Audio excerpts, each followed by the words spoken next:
Hola, buenos días a todos. Es un placer estar hoy aquí, aunque sea virtualmente y a miles de kilómetros de Barcelona. Para mí es un placer estar con vosotros en Trébol, aquí en la pantallita. Así que nada, que es un placer y un honor siempre. Y nada, en breve estaremos Esther, las niñas y yo aquí con vosotros. Finalmente Biden el pasado jueves abrió las fronteras y el día 21 de diciembre estaremos por aquí, comeremos los turrones por aquí, que los americanos aquí no tienen turrones, tú, y eso, eso no puede ser. Y nada, estaremos con todos vosotros, pasaremos las navidades en familia y con vosotros. Así que nada, ya queda poquito. Creo que en la última vídeo que hice estábamos aún en Tennessee, en un pueblo que se llama Franklin. Nos tuvimos que mover y mudarnos a Texas. El hecho es que en Tennessee, donde estábamos, los precios habían incrementado muchísimo.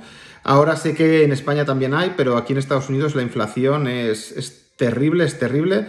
Los datos reales están hablando de que hay una inflación verdadera de entre un 20 y un 24%. Eso es una barbaridad. Y bueno, allí todo está muy caro, así que nos vinimos para una zona más económica. Aquí teníamos amigos de Jucum y vinimos a parar aquí. Estamos en un pequeño pueblo que se llama Lindell, a 100 millas de Dallas, tocando muy cerquita de Luisiana. Y bueno, cuando yo digo que estoy en Texas, mucha gente me dice, uy, Texas, eso allí hay desierto, hay cactus, hay cowboys. Bueno, aquí cowboys hay, pero no hay ni desierto ni cactus. Aquí es una zona muy verde, muy frondosa. Es una zona plagada de lagos y con mucha ganadería. Así que aquí estamos haciendo vida de pueblo gringo. Y bueno, la verdad es que estamos muy contentos. Aquí las niñas en la escuela están muy contentas. Aquí hay muchos ministerios, hay mucha gente trabajando para Dios. Aquí está la central de Jucum.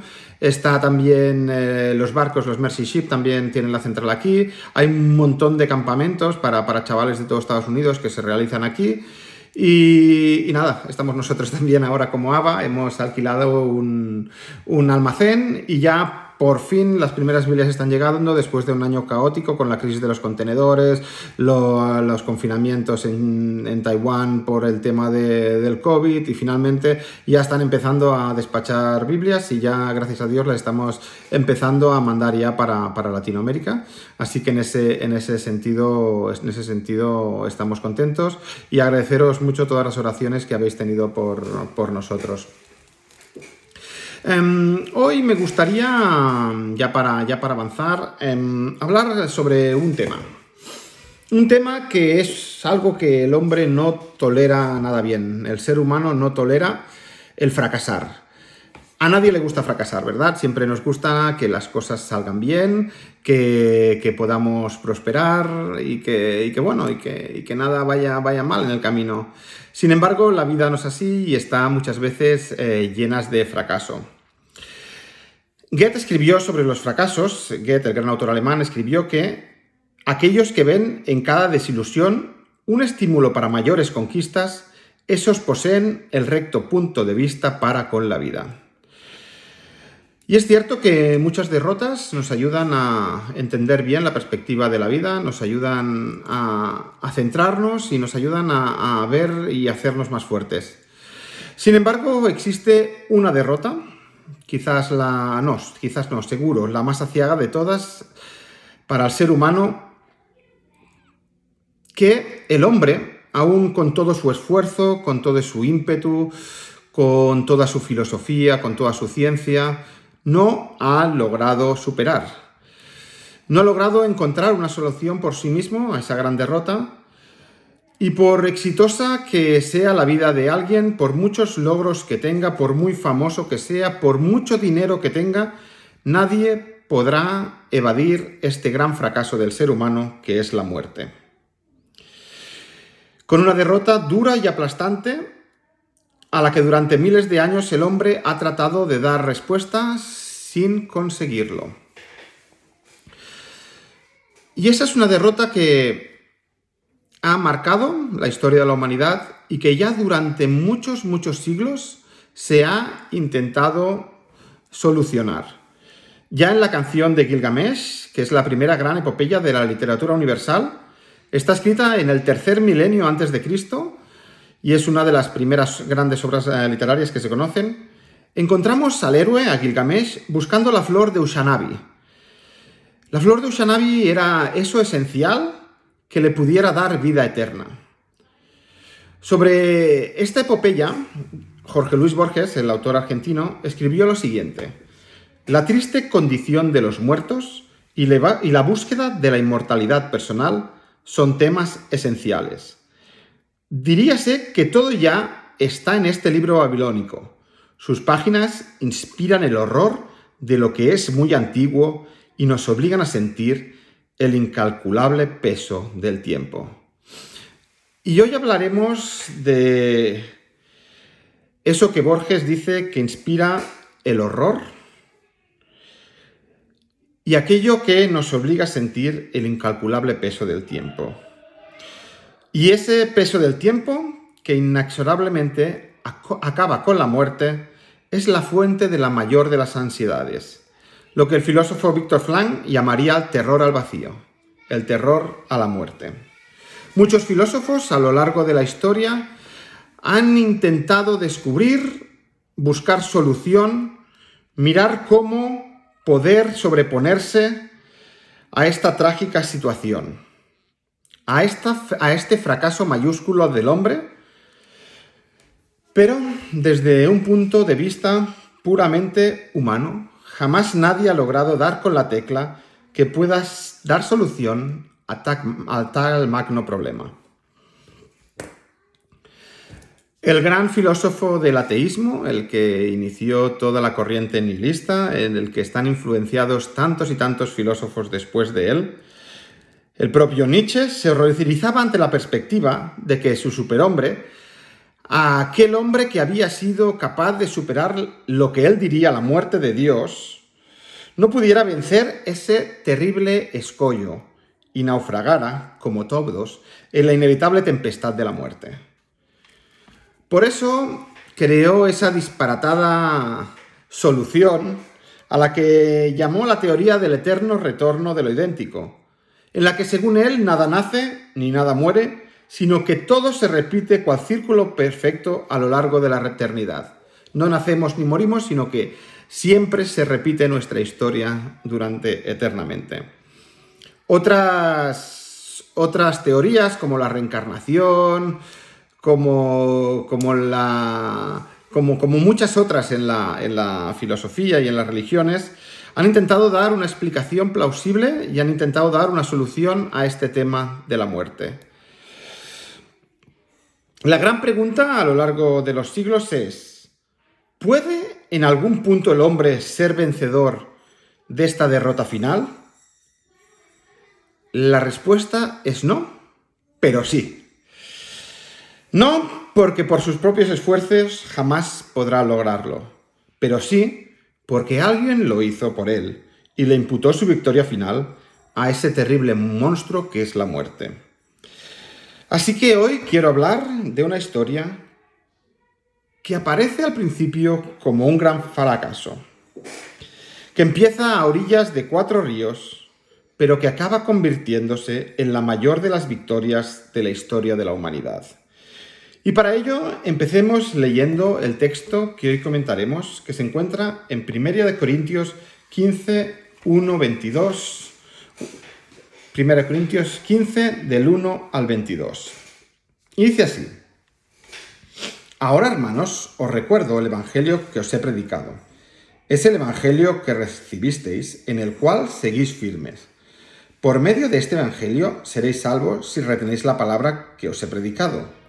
De lo contrario, habréis creído en vano.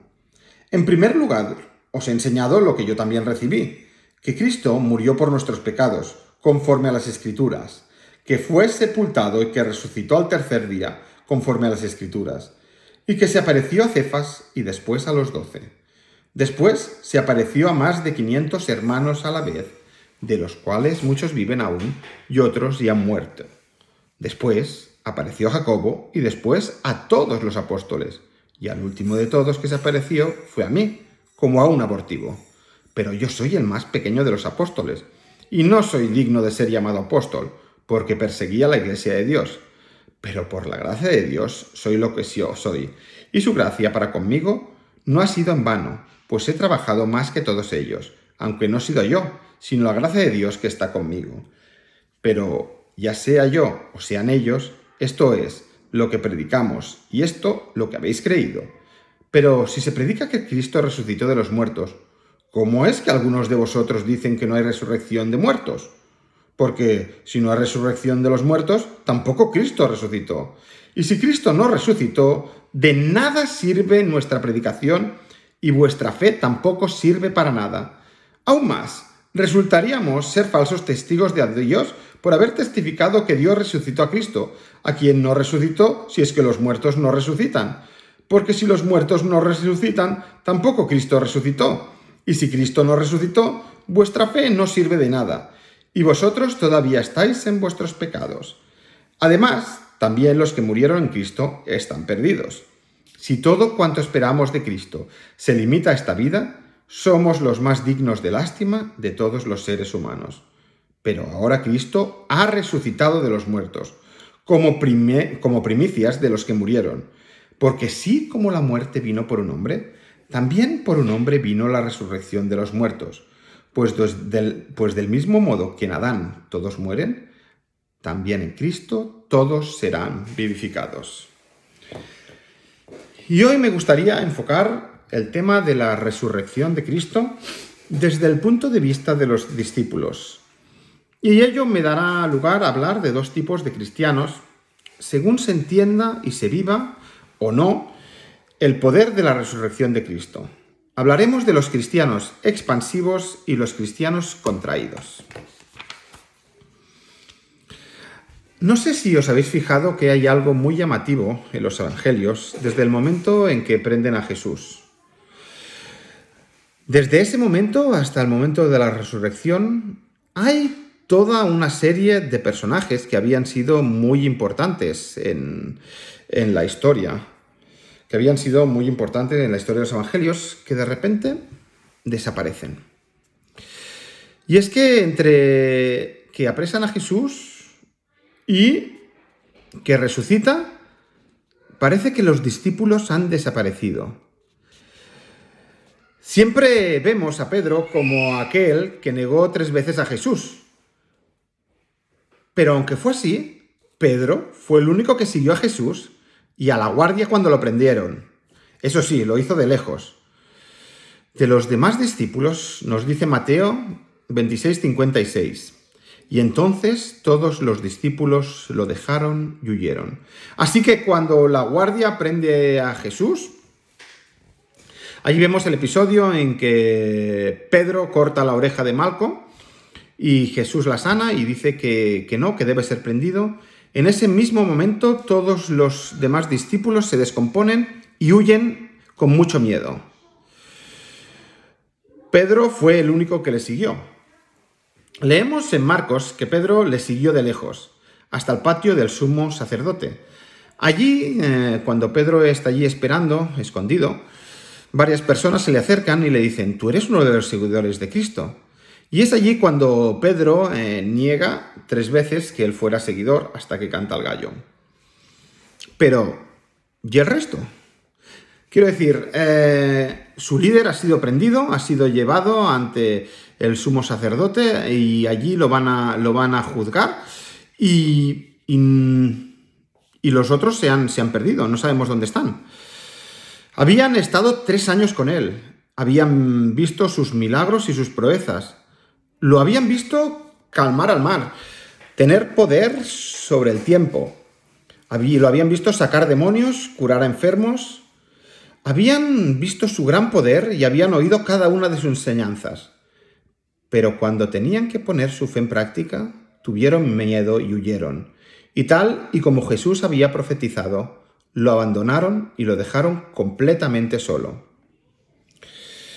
Seguramente los discípulos pensaban que el fracaso de ese Mesías se mascaba y no querían estar presentes en esa derrota, en ese fracaso, porque sabían que podían ser prendidos y tener muchos problemas y no querían participar de eso.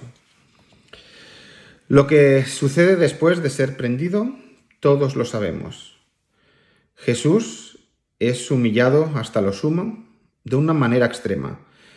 En Mateo 26:67 vemos cómo le daban puñetazos y lo bofeteaban mientras riendo le gritaban: «Profetízanos, Cristo, ¿quién es el que te está pegando?»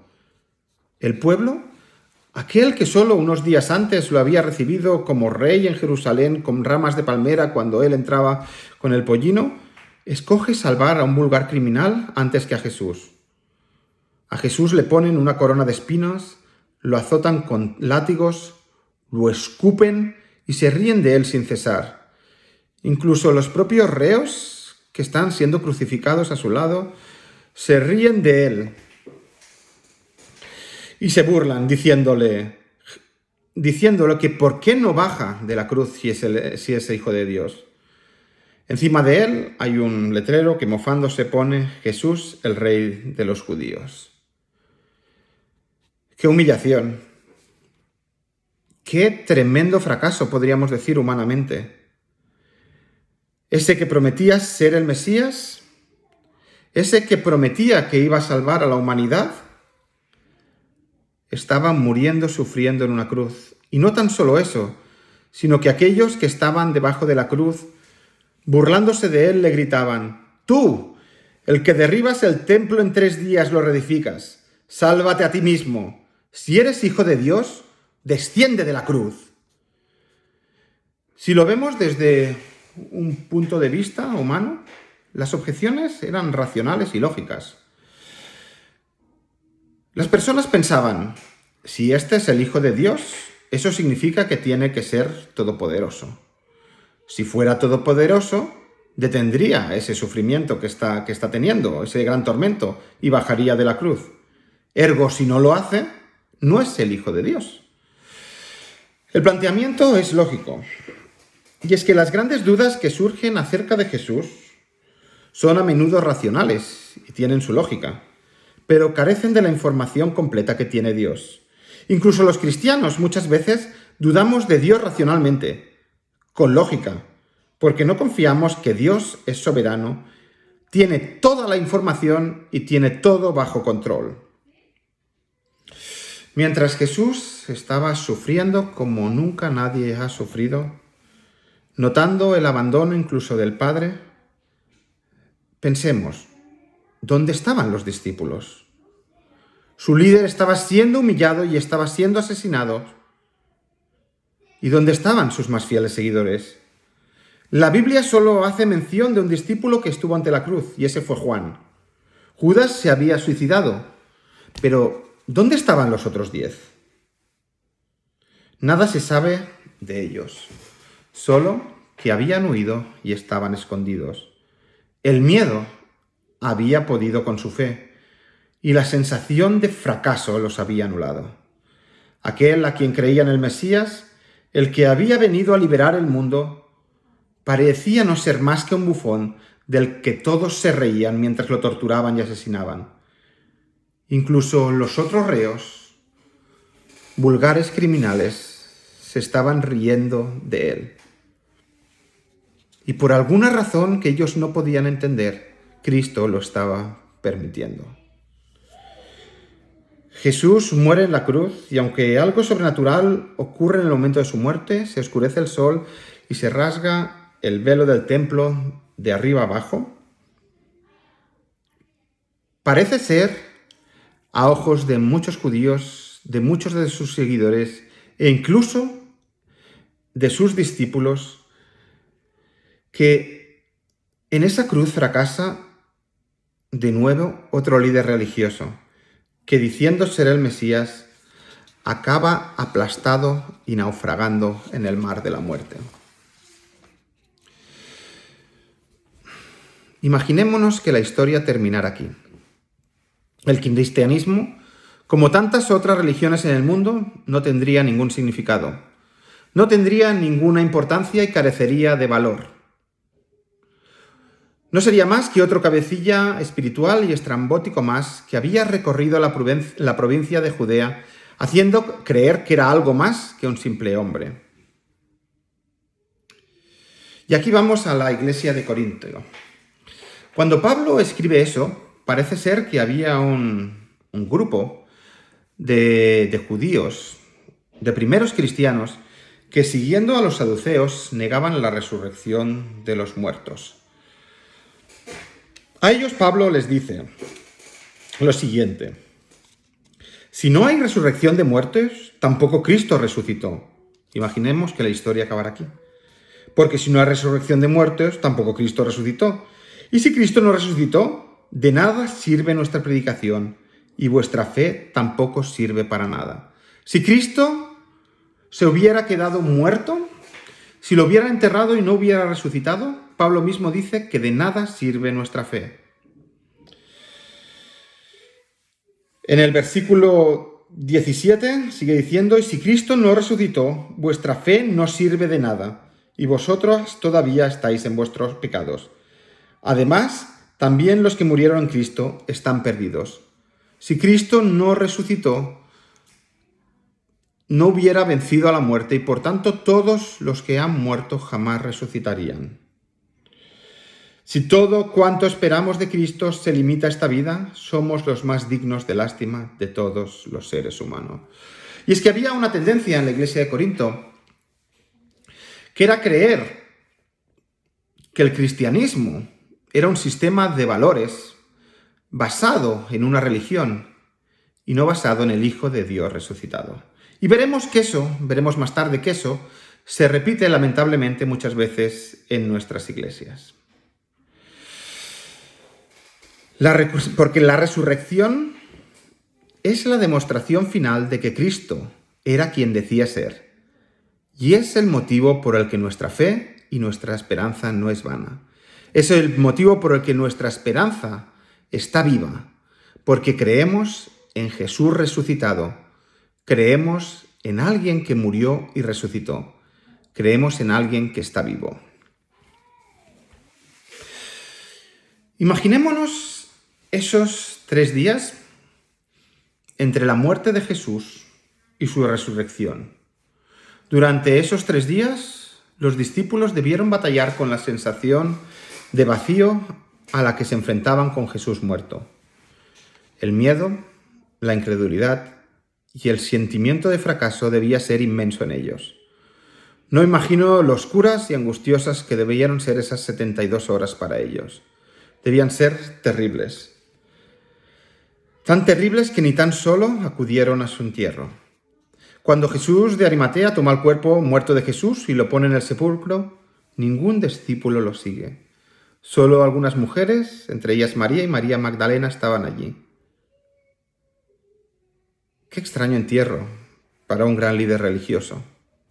Si alguien creía que Jesús sería enterrado en honor de multitudes, se equivocaba.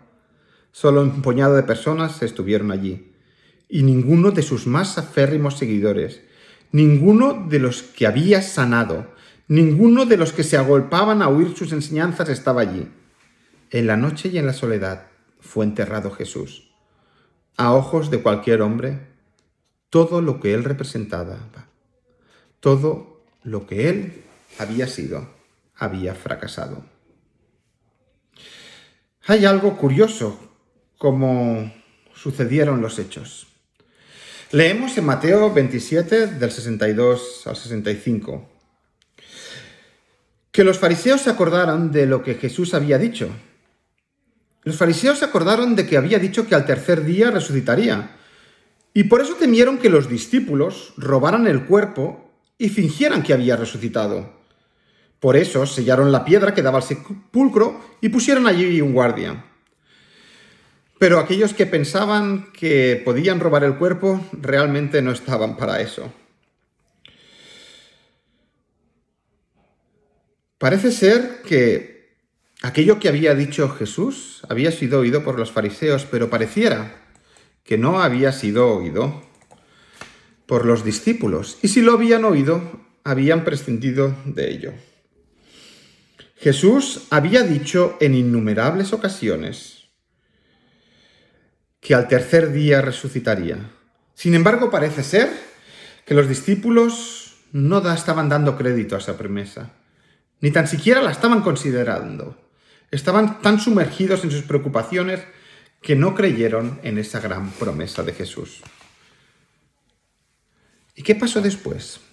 ¿Jesús había sido enterrado? ¿Jesús había sido su sepulcro sellado con una piedra y vigilado por un guardia? Parecía que nadie podía hacer trampas allí. Veamos lo que sucedió y me gustaría que leyéramos en Marcos 16, del 1 al 10, y veamos qué sucedió después. En Marcos 16, del 1 al 10, dice lo siguiente. Cuando pasó el sábado, María Magdalena, María la madre de Jacobo y Salomé compraron especies aromáticas para ir a ungirlo, y el primer día de la semana, muy de mañana, recién salido el sol, vinieron al sepulcro y se iban preguntando: ¿quién nos removerá la piedra de la entrada del sepulcro? Pero levantando la vista vieron que la piedra, que era muy grande, estaba removida. Cuando entraron en el sepulcro, vieron a un joven sentado al lado derecho, cubierto con una larga túnica blanca, y se asustaron. Mas él les dijo: no temáis, buscáis a Jesús Nazareno, el que fue crucificado. Ha resucitado, no está aquí. Mirad el lugar en donde lo pusieron. Pero id, decid a sus discípulos y a Pedro que él va delante de vosotros a Galilea. Allí lo veréis como os dijo. Ellas huyeron, apresuradas del sepulcro, presas de temblor y espanto, y no dijeron nada a nadie por el miedo que tenían. Jesús resucitó el primer día de la semana muy de mañana, y se apareció en primer lugar a María Magdalena, de quien había echado 7 demonios. Ella fue a comunicárselo a los que habían estado con él, que se encontraban tristes y lloraban, y cuando oyeron que Jesús vivía y que ella lo había visto, no la creyeron. Allí encontramos esas mujeres que el primer día de la semana habían comprando ungüentos y, como era de costumbre, iban a ungir al muerto. Esas mujeres habían oído también, seguro, si lo habían oído los fariseos y ellas también, que Jesús al tercer día resucitaría. Habían oído esa promesa. Pero, sin embargo, ¿cuál era? ¿De qué estaban hablando? ¿Cuál era su gran preocupación? Su gran preocupación leemos que es: ¿quién nos removerá la piedra de la entrada del sepulcro? Eso era lo que preocupaba a esas mujeres. Y aquí hay una enseñanza muy valiosa para los cristianos de hoy. A veces nos angustiamos tanto de los problemas inmediatos que olvidamos las inigualables promesas de Dios. ¿Cuántas piedras hay en nuestra vida? Y perdemos el tiempo y nos angustiamos pensando en cómo será removida, cuando si confiáramos en lo que Jesús nos ha prometido, veríamos que esa piedra que tanto nos preocupa ya ha sido removida y que Jesús resucitado está intercediendo por cada uno de nuestros problemas. ¿Cuántos sufrimientos, cuántas turbaciones nos ahorraríamos si fuéramos capaces de tener fe en sus promesas y ver que muchas de las piedras ya han sido removidas por aquel que es soberano de todo? Así que las mujeres se encuentran en el sepulcro abierto y un ángel les dice que Jesús ha resucitado. Y el ángel les encarga una misión muy especial. Debían contárselo a los discípulos. Y aquí abriré un paréntesis acerca de un tema, que es acerca de la importancia que Jesús da a las mujeres. Serán mujeres las primeras en ver a Jesús resucitado, y serán ellas las que tendrán la misión de anunciar por primera vez que Jesús había resucitado. Así que muchas veces se argumenta que las mujeres no pueden predicar en la iglesia. Y sí que es cierto que hay unos textos muy culturales de Pablo en 1 Corintios y en Timoteo que dice que las mujeres no pueden hablar, pero es algo muy circunscrito y muy contextual a esa época. Porque si vimos el principio aquí, creo que se debería analizar bien quiénes fueron las primeras comisionadas por Jesús en predicar su propia resurrección. Cierro paréntesis. Me gustaría ahora centrarme en el versículo 10 y 11 de este capítulo, que dice así: ella fue a comunicárselo a los que habían estado con él, que se encontraban tristes y lloraban. Y cuando oyeron que Jesús vivía y que ella lo había visto, no lo creyeron. Parece ser que al principio las mujeres tuvieron miedo de contarlo, estaban turbadas, pero Jesús se les aparece y se aparece a María Magdalena, y María Magdalena va a decírselo a los discípulos. Pero, ¿cómo están los discípulos? Los discípulos era tal su pena, tal su desconsuelo, que se encontraban tristes y lloraban por la pérdida de Jesús. Tenían un sentimiento de fracaso e impotencia. Ya no tan solo se olvidaron de la gran promesa de Jesús de que resucitaría al tercer día, sino que se negaban a creer a los testigos oculares que lo habían visto resucitado. En Juan 20:19 podemos leer que cuando las mujeres van allí, en ese momento Juan y Pedro ya habían ido al sepulcro y lo habían visto vacío, pero leemos que cuando las mujeres van donde están los discípulos estaban reunidos y estaban con las puertas cerradas por miedo a los judíos. ¿Cómo podía ser que los discípulos estuvieran con tanto miedo?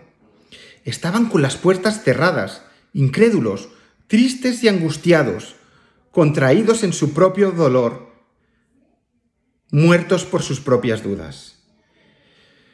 Y en ese momento los cristianos encarnan a un tipo de persona que es muy común en nuestras iglesias. Se trata de lo que yo denomino cristianos contraídos, que aunque son seguidores de Jesús, que han oído durante años las enseñanzas de Jesús, son incapaces de entender y vivir la profundidad del cristianismo. Se ahogan en los problemas de la vida, se hunden ante cualquier dificultad y no son capaces de ver más allá de su existencia y tomar para sí las gloriosas promesas de Dios. A ellos es a quien Pablo les dice esto: si todo cuanto esperamos de Cristo se limita a esta vida, somos los más dignos de lástima de todos los seres humanos. Son cristianos que en el sentido más estricto de la palabra son lamentables, que son dignos de lamentación. Son dignos de lástima. El cristiano contraído es una clase de cristiano que se queda anclado en esos 3 días antes de la resurrección. Y aunque intelectualmente sabe que Cristo ha resucitado, actúa y vive como si Cristo siguiera muerto, como si no estuviera a la diestra del Padre con todo su poder intercediendo por él, como si Cristo no hubiera sido hecho por Dios su sabiduría, justificación, santificación y redención. El cristiano contraído vive con las puertas de su fe cerrado al mundo, escondido porque tiene pavor de todo, y principalmente de ser perseguido por sus creencias, de que se burlen de él, de que lo dejen de lado, sin acordarse de aquella preciosa promesa de Jesús que dice de que somos bienaventurados si nos persiguen y ultrajan. Es un cristiano que en definitiva ha olvidado el poder de la resurrección, ha descuidado que su fe no se basa en un líder muerto, ni en un sistema de creencias, ni en edificios, ni en ritos, sino en el Hijo de Dios que demostró su poder venciendo a la muerte. Vive un cristianismo fracasado, sin saber que la derrota de Adán, la derrota del pecado, ha sido restaurada por medio de la resurrección de aquel que nunca había cometido un solo pecado. Y que esa victoria ahora puede ser suya a través de la fe. Así vivieron los 11 discípulos durante 3 largos días y 3 largas noches. 72 horas que seguro que jamás olvidarían, negando con sus actitudes todo lo que habían aprendido durante 3 largos años. ¿Y cuántos de los que ocupan las sillas de nuestras iglesias no niegan con sus actitudes todo lo que han aprendido durante años en ellas? ¿Cuántos no contradicen con su falta de fe lo que domingo tras domingo Dios tiene que decirles? Si ese es tu caso, no te preocupes, porque esos 11 cambiaron radicalmente. Hubo 2 hechos que hicieron que cambiaran radicalmente su perspectiva. Lo primero es que finalmente caen en la cuenta y creen que Jesús ha resucitado. Jesús se les aparece y entienden que todo lo que les había enseñado no era una quimera, que ese aparente fracaso de la cruz no era más que la gran victoria de la humanidad. Que Él era el verdadero Hijo de Dios y que aquella derrota en la cruz no era sino la antesala de una gran victoria. En Juan 20:20 nos dice que los discípulos se llenaron de alegría, su llanto se tornó en gozo y entendieron todo lo que Cristo les había estado enseñando. El segundo gran suceso que cambiaría a esos hombres sería que recibirían el Espíritu Santo. En Juan 20:22 dice que sopló y les dijo: recibid el Espíritu Santo. En Pentecostés sería cuando se efectuaría ese gran cambio. ¿Aún y verlo? Algunos dudaron de él. Es el caso de Tomás, que encarna perfectamente al cristiano dubitativo, cuya fe es tan racional y científica que se pierde muchas de las bendiciones que Dios tiene por darle. Y vemos aquí que una vez que creen que Cristo ha resucitado, los discípulos cambian totalmente.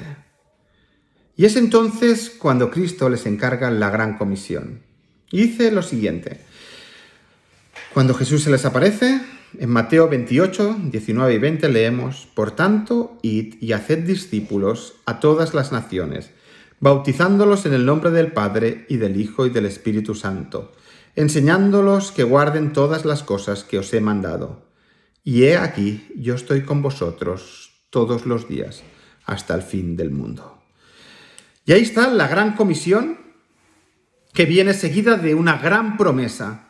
Cristo no está muerto, Cristo estará a la diestra del Padre y estará con nosotros todos los días, hasta el fin del mundo. Y allí estaban aquellos discípulos que momentos antes tenían miedo, que momentos antes se habían encerrado en su casa. Esas mismas personas son los encargados de predicar a todas las naciones, de anunciar las buenas nuevas de que Cristo había resucitado y como Él, todos los que creyeran en Él serían perdonados y libres de la pena de muerte. Y el libro de los Hechos es la victoria del cristianismo expansivo. Aquel cristiano que, venciendo su miedo y a través del poder del Espíritu Santo, centra su vida en expandir las nuevas de que hay libertad al pecado y a su consecuencia más atroz, que es la muerte. Aún y los problemas de la vida, el cristiano expansivo vive gozoso, porque sabe que en todo momento Cristo resucitó y está intercediendo por él a la diestra de Dios. No le importan los sufrimientos, no se detiene ante las vicisitudes del presente, porque sabe que su galardón en el cielo es grande.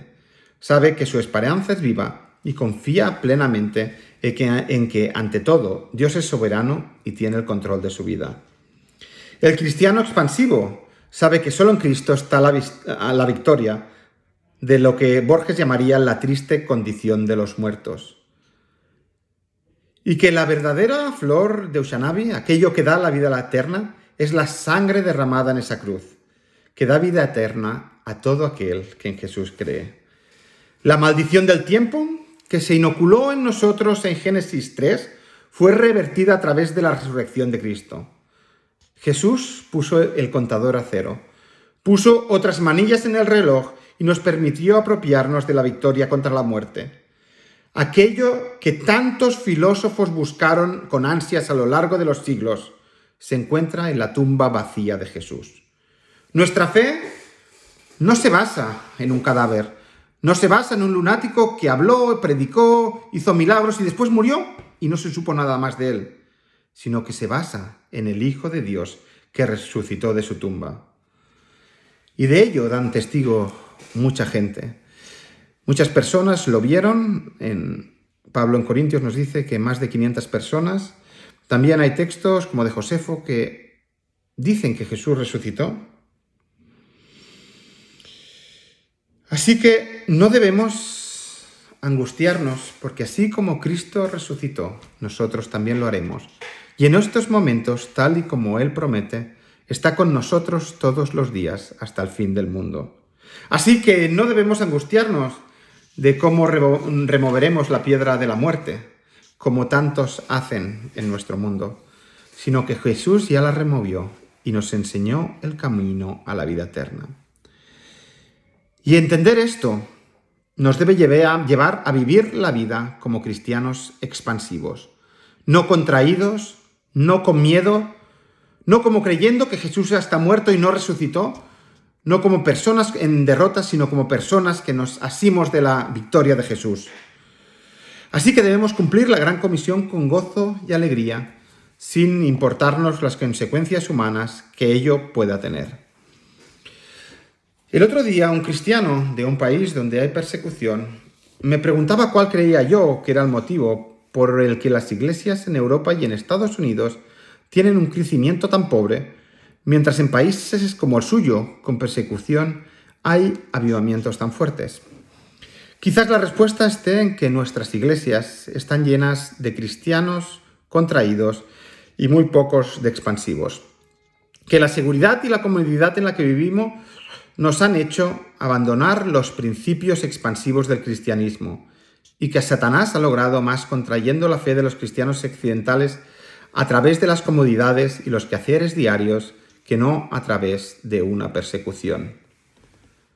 Que Satanás ha puesto tantas piedras a través de nuestra vida y el cristiano contraído que hay en nuestras iglesias es incapaz de mirar más allá, de ver las promesas de Jesús y de vivir conforme a sus promesas.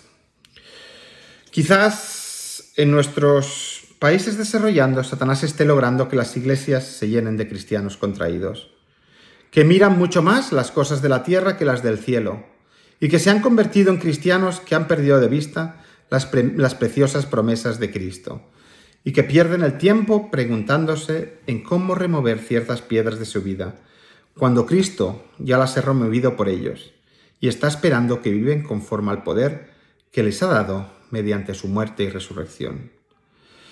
Hermanos, ha sido un placer estar esta mañana aquí, aunque sea a través de la pantalla, y espero que el Señor nos ayude a entender el significado y el poder de la resurrección de Cristo, para poder ser cada día cristianos expansivos y no contraídos como lo fueron durante 72 horas aquellos 11 discípulos de Cristo. Un abrazo muy grande y nos vemos pronto. Adiós.